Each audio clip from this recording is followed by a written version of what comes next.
didn't make America great again, but he did turn back the odometer.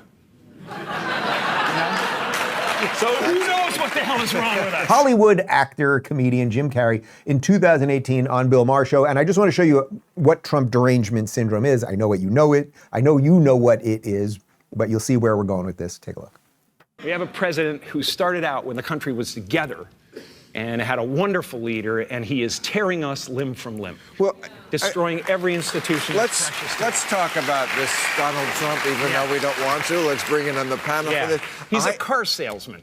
He's a used car salesman. Absolutely. And he's, you know, he didn't make America great again, but he did turn back the odometer. So who knows what the hell is wrong with us? Okay. It is what it is. You've heard that before. You're not, oh my God, I can't believe he said that. You know, and his point is that the country was together with our previous wonderful president. He's talking about Barack Obama. And when they always say things like that, what they mean is we had control. We had cultural control. So everything was together. Now your guy came in and it means everything's ripping apart.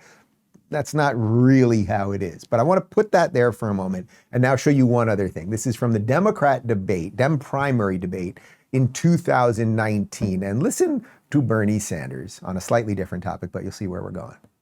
What I tell these workers is that the scientists are telling us that if we don't act incredibly boldly within the next 6-7 years, there will be irreparable damage done, not just to Nevada, not just to Vermont or Massachusetts, but to the entire world. Joe said it right.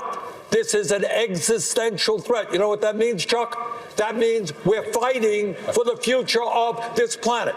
And the Green New Deal that I support, by the way, will create up to 20 million good-paying jobs as we move our energy system away from fossil fuel to energy efficiency and sustainable energy.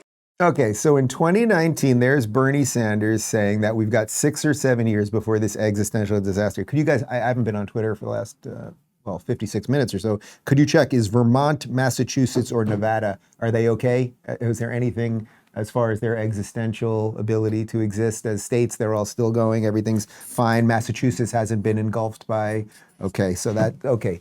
The point is, between those two clips, what I'm trying to show you is what they do is create fear around everything, right? When they have control, it doesn't matter how bad things are going, right? So when they have control, and let's say it's Joe Biden, it doesn't matter if the border's open and women are being raped and they're bringing in fentanyl and everything, everything's fine. We have a wonderful president, right? Then when they lose control, everything is bad. And what do you have to use? You have to use fear. If you guys don't elect me, then there's an existential threat to America. And I can somehow, even though Bernie Sanders, I've never created one job in my entire life. If I get my Green New Deal, there'll be 20 million new jobs. Like it's fear mongering and brain busting, absurd bull.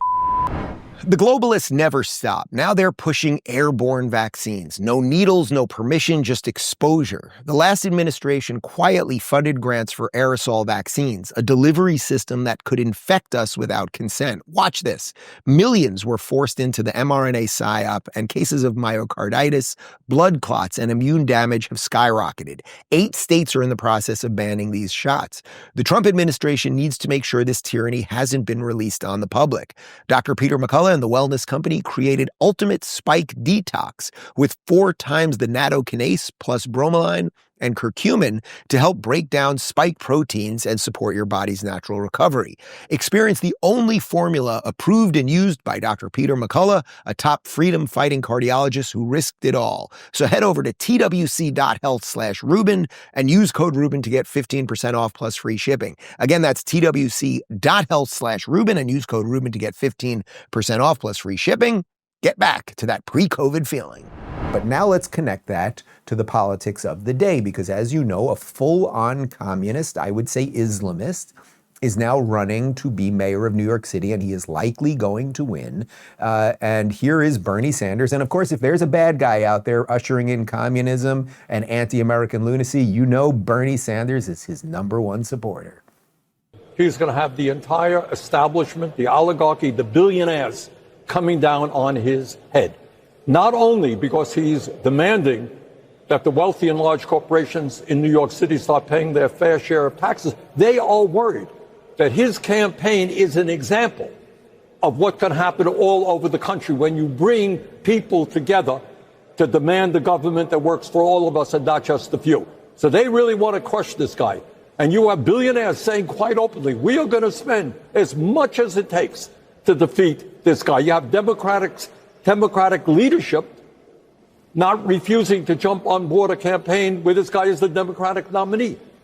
So most importantly, I'm going to do everything I can to see that Zohran becomes the next mayor of New York. Okay, we were crunching some numbers there. So let's start with the wealthy. He wants the wealthy to pay their fair share. So, you know, if you're wealthy, you pay about 38% in federal income tax, 38%. In New York, you then pay 11% in state income tax. That gets you to about 49%. And if you live in New York City, where most of these wealthiest people do, that's where their businesses are, you then pay another 3.8%. So you're at about 53%.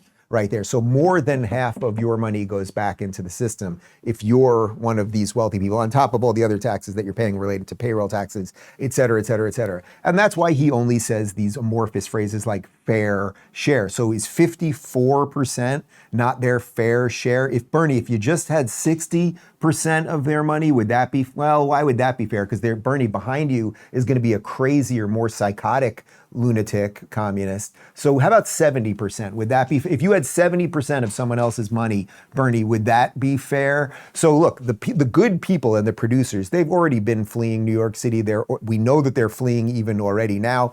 I spoke to my real estate agent, he's huge down here, and he said his phone is absolutely blowing up with people trying to get out of New York in preparation for this. So again, Florida will reap the rewards, and we'll get whatever good remaining police officers are left and firefighters and all of those things. And that's fine. And hopefully we can bring everybody into the fold and they'll vote the right way. And the states will keep going their separate ways.